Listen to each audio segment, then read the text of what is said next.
I am now at the Humanities Research Center of the University of Western Cape in Cape Town. This is the headquarters of Ukwanda Puppets and Designs.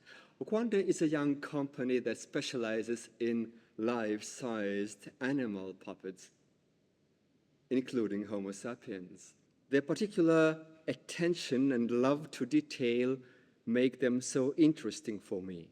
So, why Ukwanda? Why puppets? Why animals? And why South Africa? Let's find it out.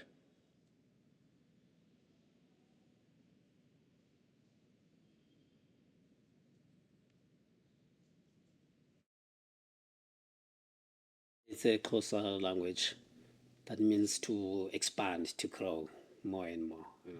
That's what we're doing as Uganda even right now, because we started, you know,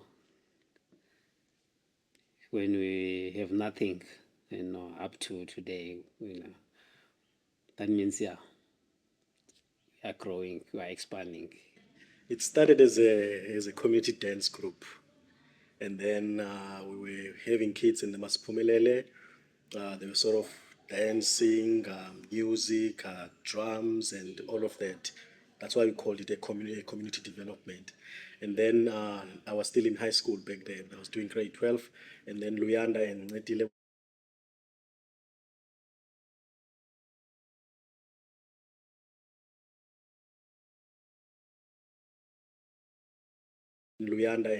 were working on handspring back then, and then when they were introduced in puppetry, they thought of okay bringing it to the community, and then I supported the idea. Okay, let's put on the puppetry in this thing because it was mainly dance and music and all of the things that happening in the community. Actually, we tell the community stories, and from like the stories that we know back where we're from, and also we grew up in township. There are a lot of stories that are happening in the township, but then those are the stories that we're telling people, Actually, I can say we're telling the stories that we know, we've been experiencing, in our lives. Because I believe, like, when you're writing something, story about something that it's much better than, writing something that you heard from someone. Work at Handspring, I was helping, when they were busy doing the war horse.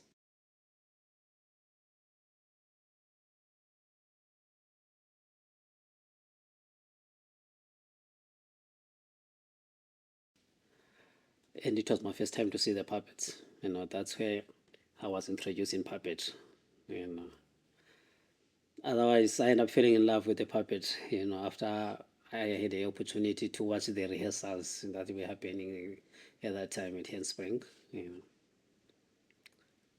That's how it started. And I would say the most important thing would be where they come from, their history, their connection to South Africa, and that relationship. I think differentiates them from each other. These two companies, one being predominantly really African.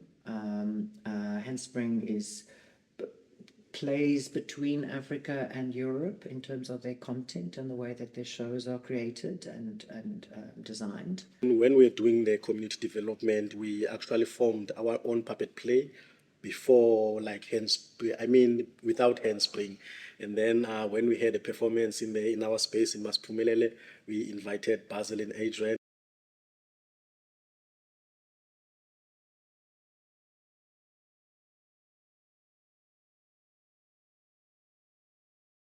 We invited Basil and Adrian, and then Adrian came and with the other workers of Handspring, and then they saw that we actually love puppets and they wanted to support us, and then that's why they all invited us to come and work for Handspring. So I got an internship in Handspring. I started by becoming an intern in Handspring. With that play that we formed, it was called Cow back then, and then Handspring supported us since then.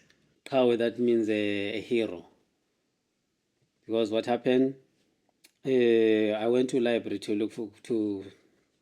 I used to spend my time in library, and then I found a book that have a fairy tale stories. Then there's a story that I fell in love with. I thought, no, if I can make the this story out of puppet, a play out of this story, but using the puppets, Then that's where it started, because it was me and Sipo and the other two friends.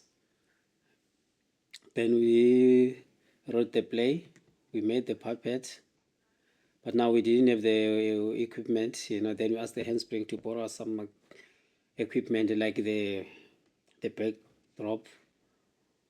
Then we started the rehearsals, and we didn't even have a director, to direct our play, Then we were directing ourselves, taking a video while we are rehearsing, then come out of the puppets and look at the video and go back and fix the problems.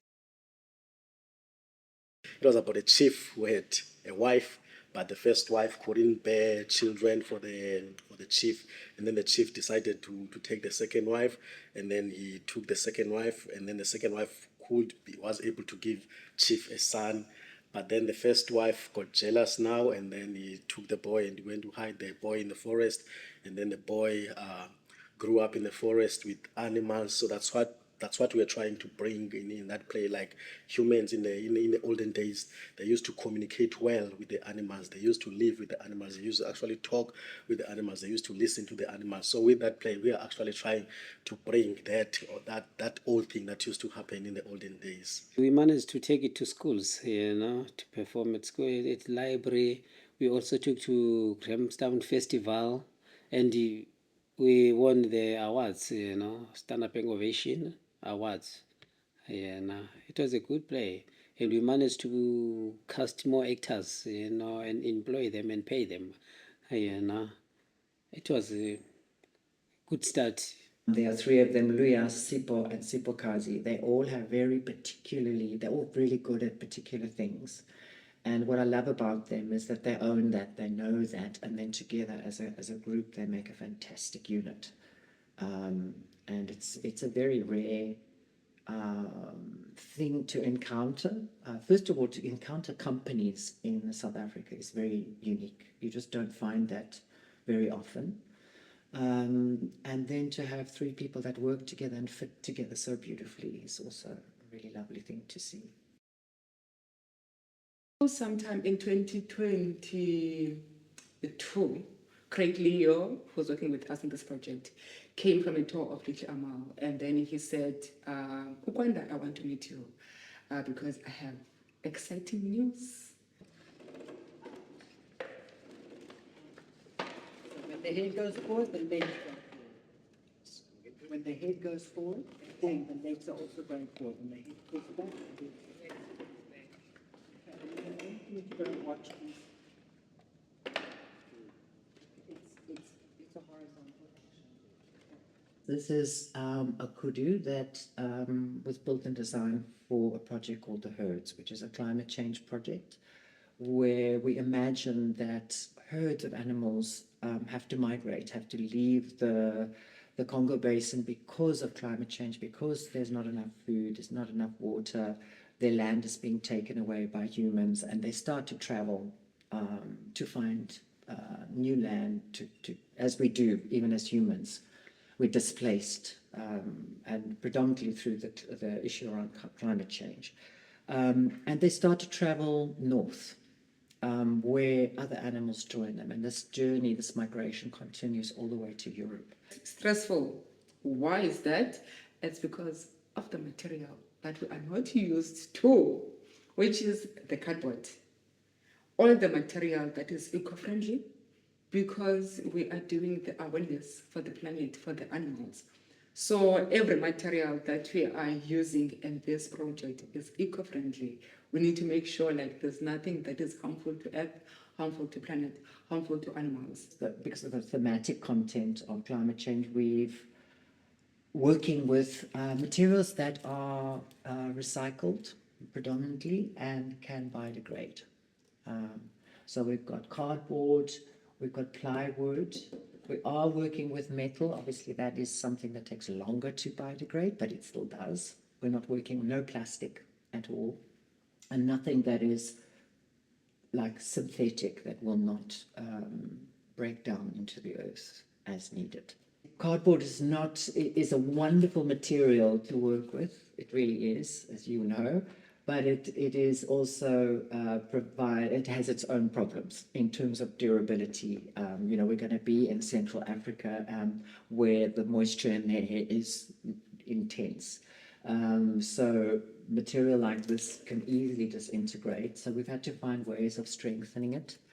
The premise, though, is that because the animals are traveling and they are migrating and they are under strain and stress, they will go hungry, they will get thin, their skin will peel off, and they may die. So there's a possibility that in a scenario when we're performing, that animals die, they break, they come apart. And we want to include this. We don't want to try and hide it. It's something that will be a natural part of the puppet's life, but is also part of the animal's life that is in this particular kind of situation. We always do the awareness for animals, but I think now, like, the love and the care for the animal is I don't know how to put this, but then we are so conscious, like we very, is that the right word, conscious? But then the love and the special space in our hearts for animals is growing bigger and bigger. Yeah, there's a way from us, like, treating animals different. For me, I'm from the Eastern Cape, where each and every family had animals, domestic animals like cow, horses, donkeys, dogs, chickens. That's how we grow up, because it was the wealth from our families, to have animals, Then we grow up, looking after those animals. Then it's a big thing for us, But what happened ever since we moved from the rural areas to towns, people have forgotten about animals, And our elders are no longer there, our grandfathers, and mothers, People who used to buy animals when they have money, used to make sure they collect animals, They no longer there, The new generation, it's just buying cars, not animals. Now it's something that you want to take it back, to educate people that, yeah, let's go back, let's not forget where we're from. I think most people know that actually humans and animals used to have a strong, solid relationship back in the days. But in nowadays, it's no longer happening like the way it used to happen a long time. So we are trying to sort of bring that back. Like animals, they are breathing like us. They are talking like us. They have their own language. They can talk. They are alive. They have feelings just like humans. So we're trying to sort of bring that and that awareness to humans. Like let us not forget about that. Like our grannies, our old parents, they used to communicate well with the parents. They used to treat animals as theirs, as one. I think when it comes to animals, there's a connection between human and the animal that we cannot take away from us as humans. And again, the space that we are in the building of these animals, in the humanities building, which is the center for humanities. And then now we are building animals. We see them more often. Sometimes I think that's just the simplicity of it. A lot of kids will grow up in Europe and will never have the opportunity to see a kudu or a baboon running across the road. Or, we're constantly faced with wildlife. Even in the cities, we just have to go onto the mountain and then you've got baboons and you've got buck. If you go just 1 hour out of Cape Town, you can see giraffes and elephants and lions. So from a child, I've always been in contact and seen wild animals a lot. So you grow up with that. So I think that the tendency to not anthropomorphize them comes out of that kind of interface that you have as an African with animals. You don't see them speaking, you see them just in the wild. No, the animals are not going to talk. the animals will be animals. But I believe some places, because the producers are still working on that, in some places we will have music, we will have musicians, but then the animals will be kept as animals. Kudu is not going to sing because Kudu is an animal. We'll treat Kudu as a Kudu. If Kudu needs to graze, Kudu will graze. If Kudu needs to walk, Kudu will walk. So the animals will do what animals do. The animals will be animals. You know, with Handspring and Ukwanda, there have been several occasions where animals have entered the story or the theatre space. And up until now, they've always been animals. They haven't spoken. You know, they speak a language on their own. And I think the language that they speak very often says more than words, because it's about, and also they speak a language of movement, breath, and that is interesting to me because it's a universal language. It's something everyone understands. If, let's say, the gazelle will be jumping, the gazelle will be jumping, which is that's what they do in reality. So we'll do the things that these animals are doing in reality. We'll choose 3 or 4, and then we'll train people to do that with these animals. Warhorse is a good example because they placed the animal, which has never happened at the National Theatre, where they put an animal puppet as the central character of a major drama. And they were very nervous because the animal didn't speak. The animal had to just be an animal, and it told its story through breath, through movement. We did a lot of research into the language of horses and how you can read what they are, what you think they're thinking, let's say, because we don't know what they are thinking, but we know that certain things that they do tell us that they're afraid, or that they are exhausted, or that they are interested in you. So the particular animal behavior patterns that we discovered and used to tell the story, but they were all physical behavioral patterns that were authentic to horses. We didn't make anything up. And it was incredible because it held itself, this animal that didn't speak, being in the center of a huge drama at the National Theatre, worked. And then what happens is it's how the humans interact with the animal that starts to tell the story of the animal also. How the animal is treated, how the animal responds. And because the animal doesn't speak, because it is the silent being, it creates a space of stillness, I think. There's a sense of stillness around the animal, and the stillness allows the human being into the story of the animal. So we start to, if I stand here and I look at this kudu's eye, and it's not moving, there's stillness, and it draws me in. It draws me in, and I start to imagine what it's thinking. So that means that the audience gets pulled into the story. And I think that really is what puppetry can do, you know, in general. But using an animal, it works gorgeously. It's a really lovely way to work.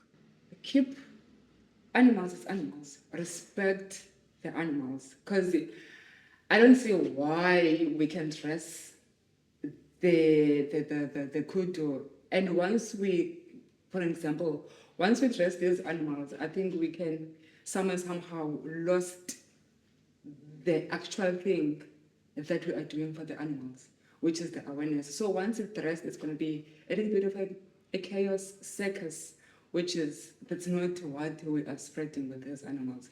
We keep them as animals, not to change them into be human beings, dress them. That's not natural in my opinion.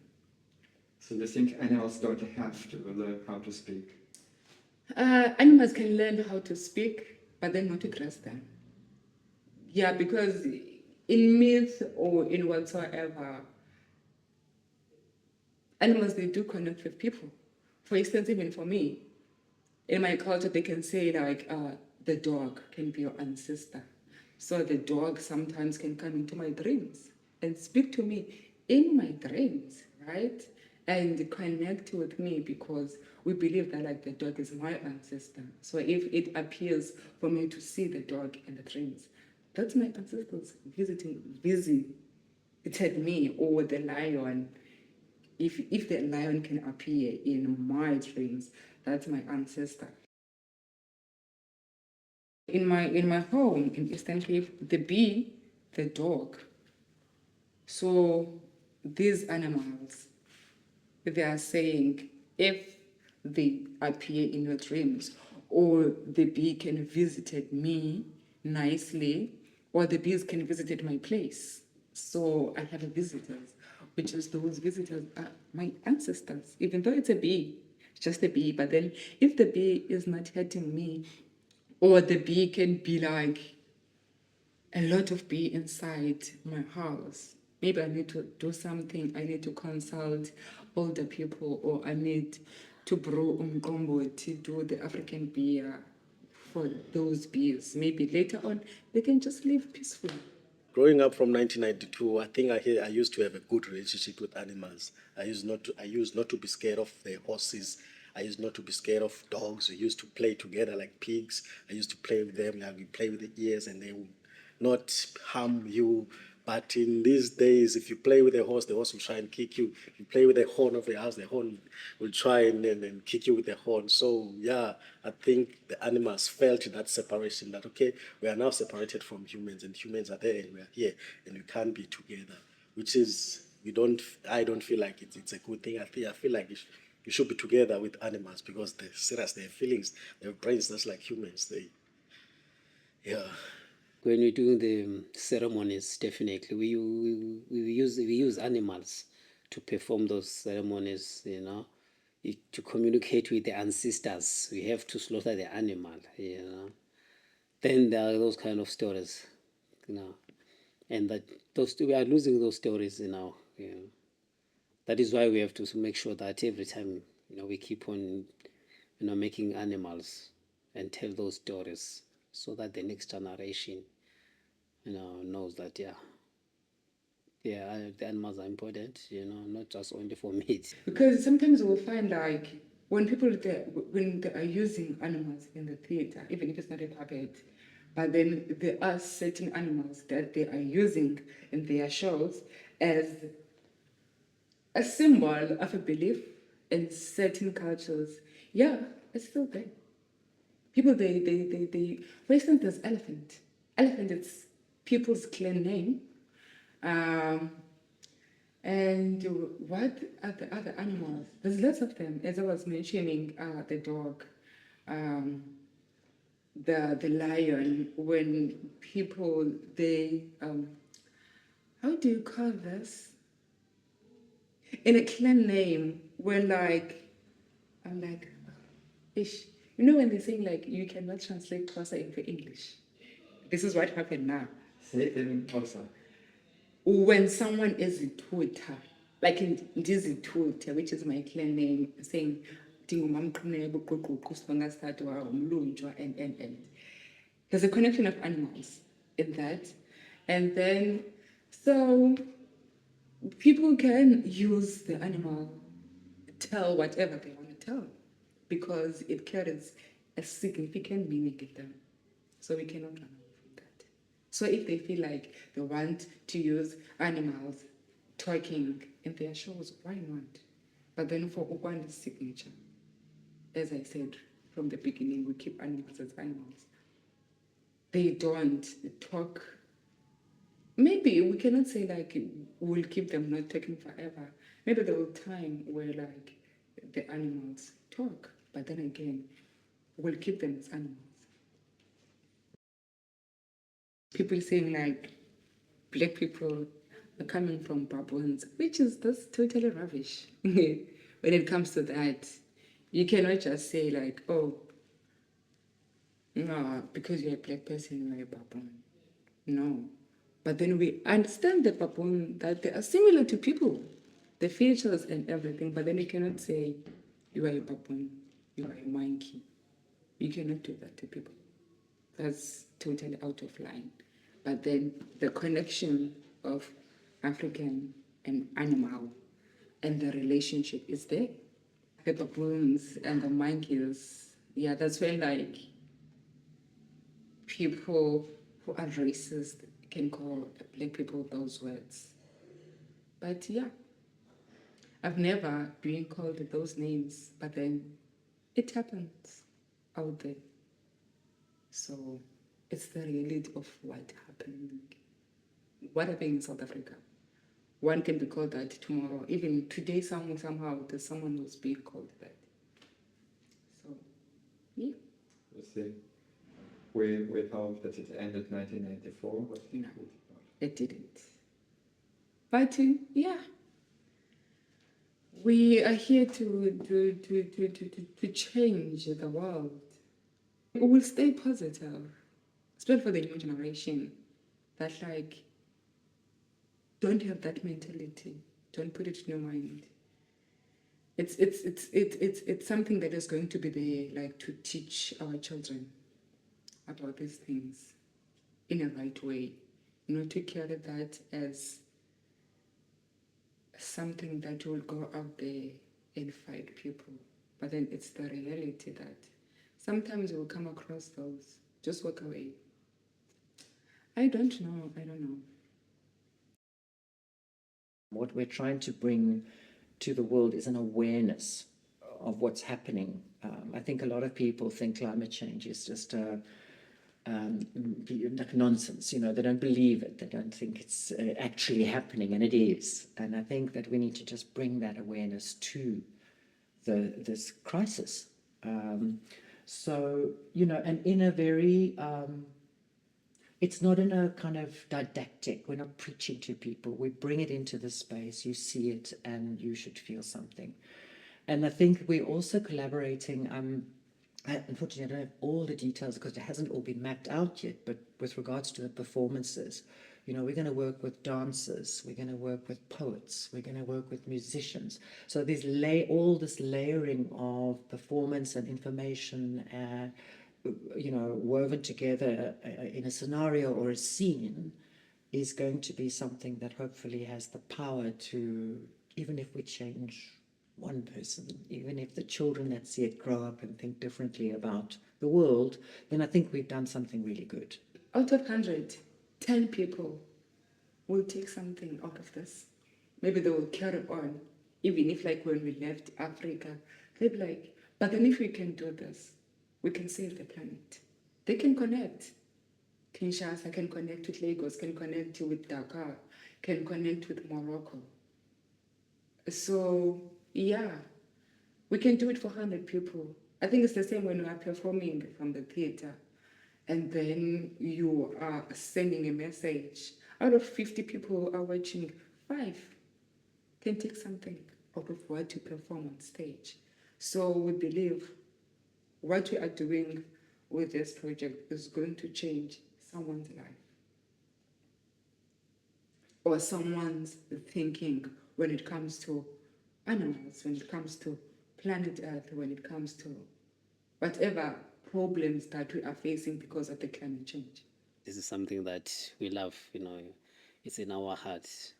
We want to show people that, yeah, it's all possible, you know, we can tell the stories, we can show the skill. Because that thing, it helps for you to be one as puppeteers. Because as puppeteers, for example, this animal here, it's elephant. It takes 3 puppeteers, but we don't have the same brain. We're thinking differently. So that's why it's very important for us to train to become one, to breathe as one, to think as one. When you are manipulating a giant puppet like this, to work as a group than working as an individual. So it's very important for you guys to think the same, to breathe as the same. So that's why when we are training with these animals, before you jump inside the puppet, you actually spend like 2 weeks holding each other's shoulders, and you will walk like an elephant, and for 2 weeks you'll be doing that thing. That thing helps you to train you guys to be one, to breathe as one, to think as one. And actually it happens automatically, it happens naturally. You actually become one without being aware of the guys behind you. It's like you are just one person. That time is just it comes from a training, because like on the first day you'll be aware that okay, there's people behind me, and you are walking and you are aware, you don't want them to step into you. But in the second week, you're not even paying attention to those people. You're just moving as one. When you stop, everybody just stop. When you breathe, everybody just breathe without me telling the guys behind me, like, okay, guys, let's breathe. Let us now move. So, so yeah, that kind of training, yes, very important. Some people are afraid to lose their individuality by getting together with other people. What do you think about this? Yeah, I think that's why people must do puppetry. Because that's why people must do puppetry, because puppetry teaches you to guys to become one. Like, to, for me and you, there's no difference between me and you. Can be, they can say we are black and white, but that thing don't matter and doesn't exist in my mentality. So yeah, yeah. If we can work together, we can bring the change in the world. That's the message I can send to people, that if we can work together, we can change the planet. We can change the earth. It's all into us as human beings to change the world.